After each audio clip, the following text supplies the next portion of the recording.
So we can't be finished talking about the Battle of Installation 04 without talking about the question that everyone has following the end of Halo 1. How did all of these people actually survive this battle and make it to, fight in the rest of the war? So today we're going to discuss that. I'm Colin, and this is Sci-Fi Deep Dive.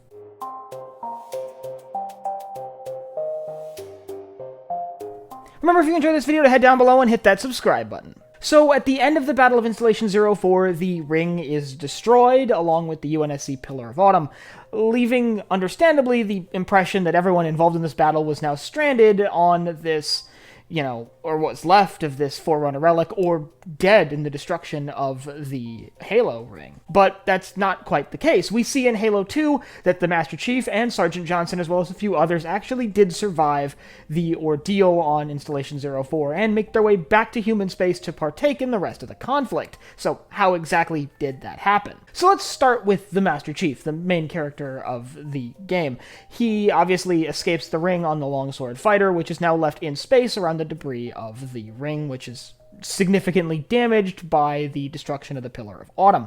Now, he obviously escapes the explosion, but longsword fighters can't necessarily travel through slip space, so he's left with the problem. How do you get home? Well, this is where the stories sort of converge, because a lot of the other survivors, most notably Sergeant Johnson, come into the picture right about now. The longsword fighter that was taken by the Master Chief at the end of the mission, the Maw, is used to scan the debris field looking for survivors. During that scan, they actually do manage to find a Pelican full of survivors that happened to be in space when the ring was destroyed. This Pelican included Sergeant Johnson, who was initially distrusted by the Master Chief, who had seen on a security recording that he had battled the Flood fairly early on in the battle and assumed that he was compromised by flood spores, but he was convinced by Cortana to accept that Sergeant Johnson was safe.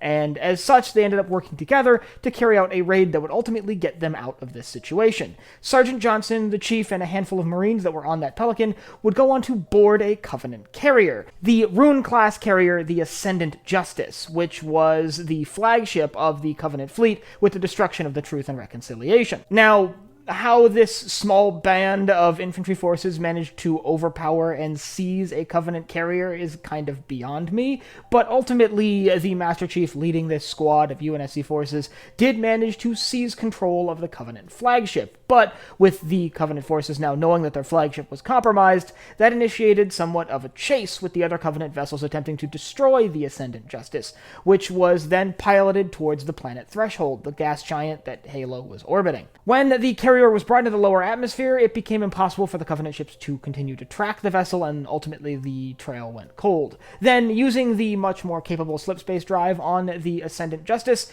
Cortana was able to pilot the Covenant carrier back to human space, specifically the Epsilon Eridani system, the system that was home to Reach, and the planet Tribute, which was still under siege by Covenant forces at this point. Once they arrived in the Epsilon Eridani system, it was just a short jump away to Earth once they had relinked up with UNSC forces, and had been transferred over to human vessels as opposed to the probably tracked Covenant ship they had commandeered. Through that method, all of the characters that we saw during the events of Halo 1 were theoretically able to survive into the following games, hence why Sergeant Johnson is present in Halo 2. It's worth noting, though, that a lot of the UNSC people involved in this operation were less than open about what had occurred, including Sergeant Johnson, who's actually questioned in Halo 2 about how he got off the ring, and Johnson just doesn't mention it.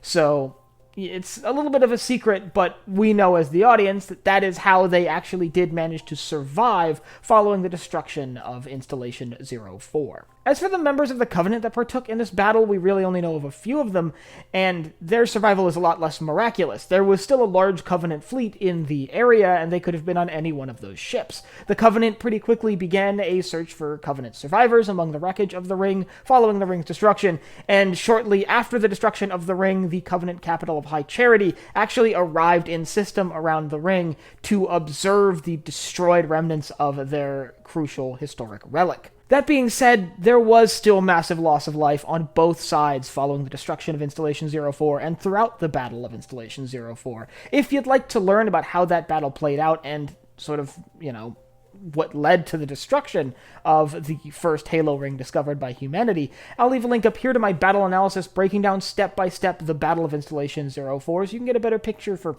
how that engagement played out.